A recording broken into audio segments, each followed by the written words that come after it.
Did you know that the map that pilots use is actually identical to the flat earth map? This is it right here, and it has Antarctica going around us in a circle.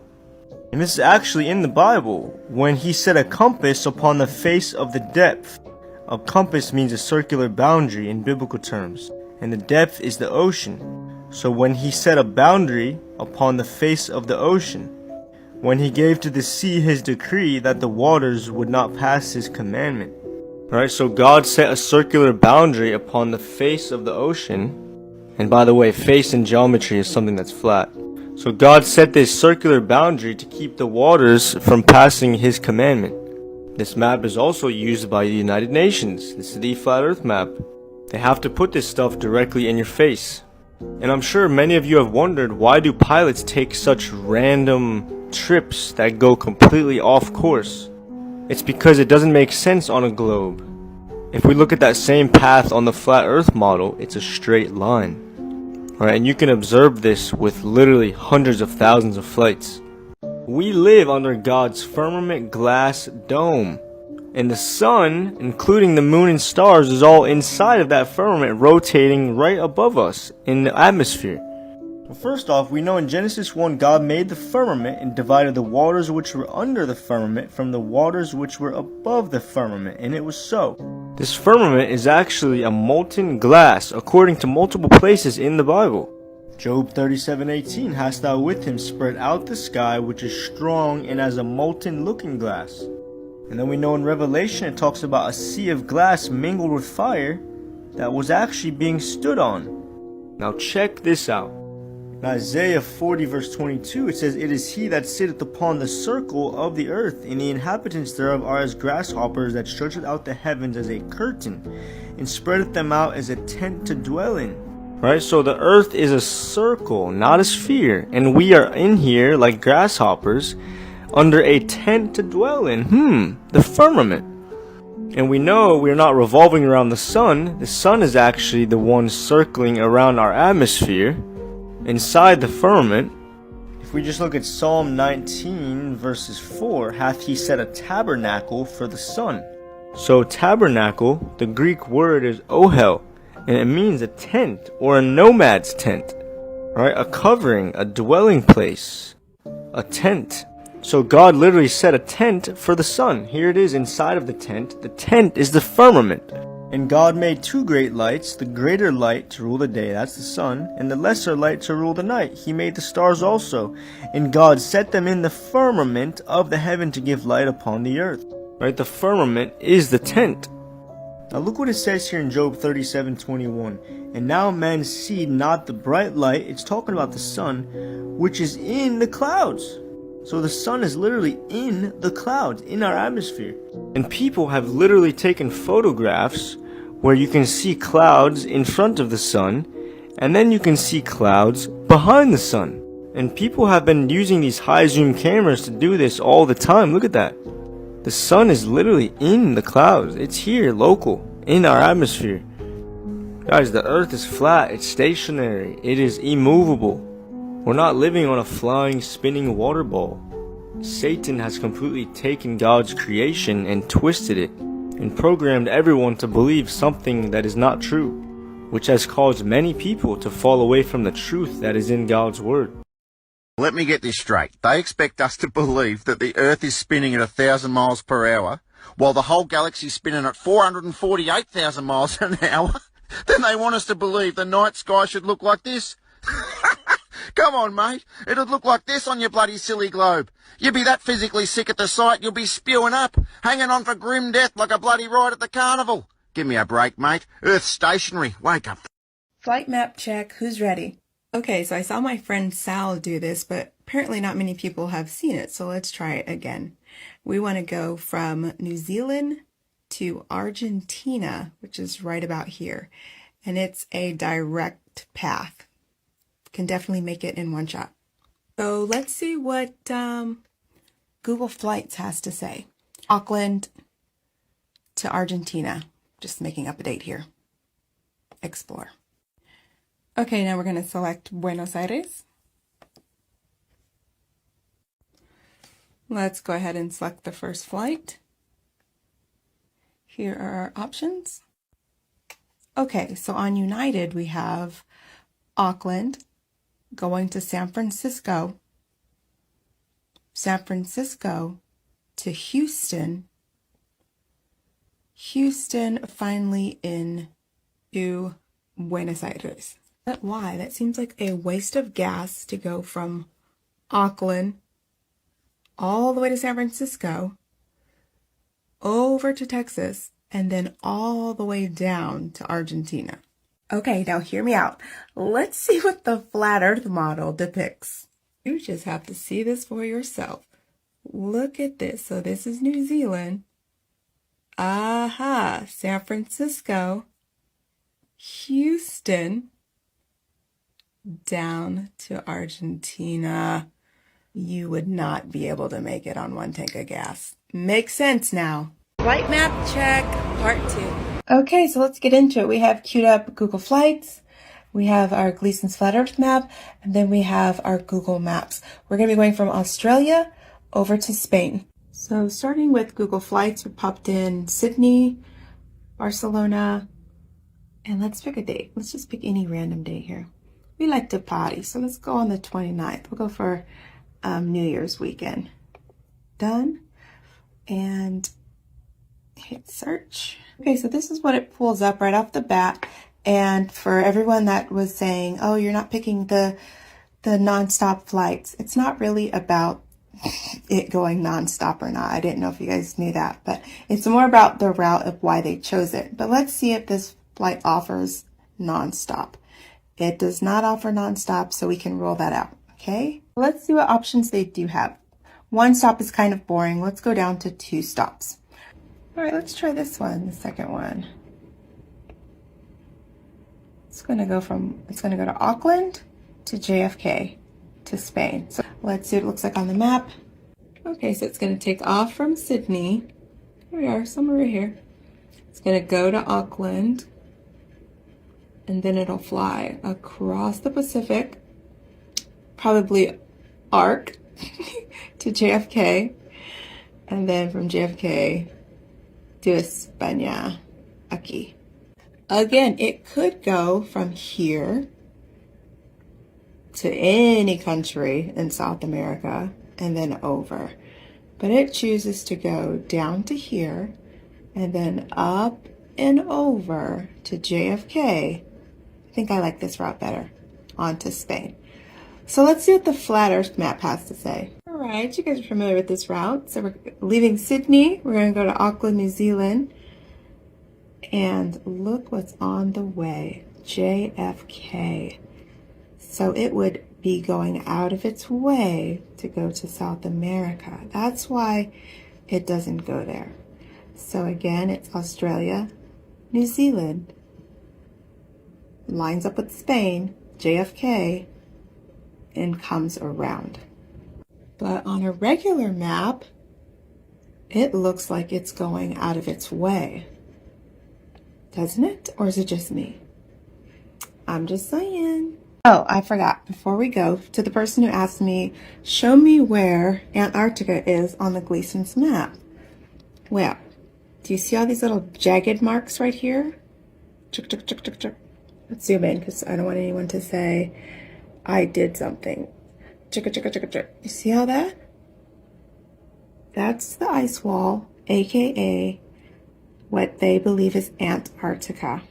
All right. This is also why when you go south from any country, you will reach the ice wall. And look what Google Maps shows for it. Why would Antarctica be this big? Look what Google Flights shows for it. I didn't want to do that.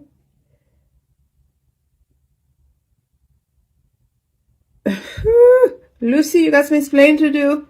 Were the prophets that wrote the Bible right about the cosmology? Are biblical scholars holding an unfair bias when they say that the book does not talk about the geocentric topographical plane? You'll hear a lot of people say the Bible's not a science book. But I beg to differ. It is very scientifically accurate. Think about Deuteronomy 22:11. Thou shalt not wear a garment of diverse sorts, as of wool and linen together. A lot of people would say that this makes no sense, and it is just some type of unreasonable rule. What if I were to tell you that there's science behind it? Yes, our bodies resonate at 100 megahertz. And if you wear wool by itself, that's raising it by 5,000 megahertz. If you wear linen by itself, you're raising it by 5,000 megahertz. But what happens when you mix those two together? Well, they cancel each other out, putting that megahertz at 0. So in this world that we live in, it's all about frequency. And if we find out just how literal the Bible was, what if we could live a lot longer, just like the people back in the Bible days? They lived for hundreds of years. Maybe it's because they promoted a healthy lifestyle and harnessed all the frequencies that God has placed in this model. Now, is this why plain wool t-shirts are so dang expensive? So were the prophets that heard from the Almighty right about the cosmology, about the frequency, and everything else? I encourage you to pause and read this discussion that I had with ChatGPT. It's artificial intelligence. And it's actually really interesting how it traps itself time and time again in logical fallacy. Although it does admit several times that, yes, the Bible was written by geocentrists. And that's just the belief system back then. But also tries to still kind of ride the narrative and say, hey, just because everyone back then who wrote the Bible believed in a geocentric, non-rotating earth doesn't mean that you have to. You know, we've got technical advancements since then. But the only problem with that is the technical advancements, so to speak, have been designed by anti-God propagandists. So go ahead and read this discussion. You'll see that by the end of it, AI actually admits that geocentrism actually matches our observations more accurately than the heliocentric model, and especially when it comes to long-distance observations, which I found to be super interesting. ChatGPT admitting flat Earth once again. I believe that finding out where we are is just the tip of the iceberg. Now this one will really make you scratch your head. Now they're saying that the moon is 238,000 miles away. They're also saying that Mars is 140 million miles away. And yet we have a Mars rover on Mars giving us live feed, videos, and pictures. But if you guys forgot, Mars is also spinning around the sun like we are. So get this, guys. We can get to this, which is 140 million miles away, but simply can't go back to this. That's only 0.2 million miles away. Oh, that's right. NASA and their astronauts saying that we can't get back to the moon because we lost the technology. But yet, we can get to this, let me remind you, which is 140 million miles away. And it just keeps getting worse and worse. They're also saying that the moon is tidally locked to the Earth, so we will never get to see the other side of the moon. But it doesn't make sense because the theory of gravity they use. Let's just say what they're saying is true. The moon is a dusty rock in outer space and you can physically land on it. Then why can't we land a device on it and we could all watch Earth spin? Because it is the same face we see every single day and every single night. And they're saying that we will never get to see the other side of the moon. But it would only make sense that we could land something on it and see the Earth spin. That's just something I've been thinking about. It's super crazy of them to say we can get to this, which is 140 million miles away, that has a Mars rover on Mars giving us live feed, videos, and pictures, but simply can't get back to this. If you ask me, Mars might be a lot closer than we might think.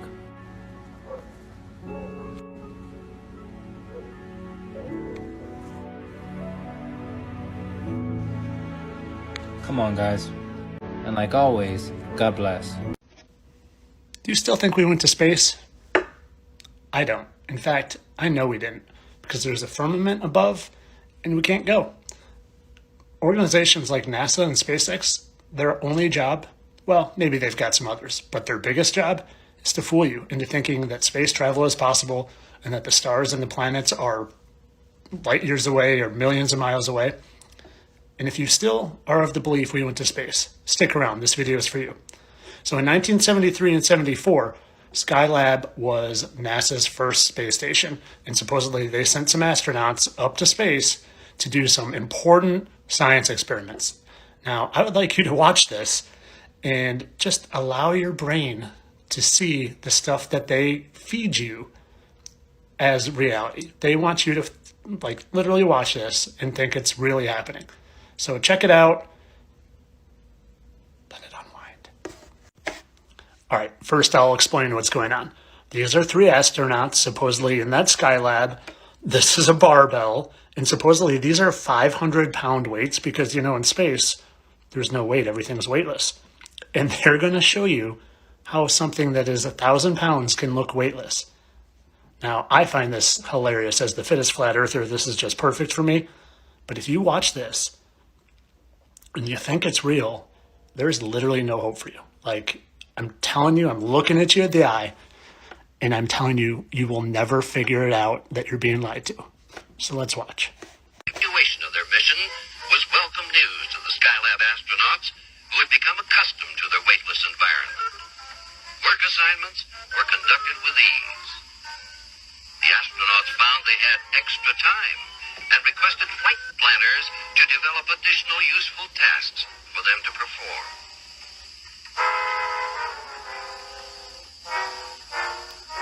There are people that believe this. So now Please to don't the be one of them. down. Just look at this. So he's got his pals holding this 450 kilogram weight here. He's like, ready? For NASA, I can do this. You got this. You got this. Yes. Hang on a minute. So we can't even wait. I have to show you guys this flat Earth map. We can't even wait to show you guys. Now the roof, the 4 centers. That's the center of the Earth. Flat Earth. That's what our compass points at. There it is. Even in the Bible it says there's 4 rivers that come from the center of the Earth. That's it. That's the center. Yeah. Look, there's Greenland. Greenland. Look at all these hidden lands. These aren't on our globe, on our current maps. This is crazy. This is center Earth. Love our flat Earth map or what? Because that's a compass, and they're measuring the sun on a flat plane. Oh, look at, you can see there's a Capricorn. Look, and that's a sun. So it's a small local sun, and it's on the Tropic of Capricorn. It's that white line all the way around. So the sun right there. And in the Tropic of Cancer, the inside one, look, there it is. The crab, well, it's a lobster, but I mean, come on, that's a crab. Look at Tropic of Cancer. So there's the 2 sun paths. Look at this. Winter and summer. And you're looking at what they say is the South Pole, but the South Pole is really a ring all around Earth. And everything is south from the center. North is center. South is away. East and west is a circle. And that's what all these are depicting. These are all measurements. Compass measurements. Compass. The compass even says, come pass. It just served.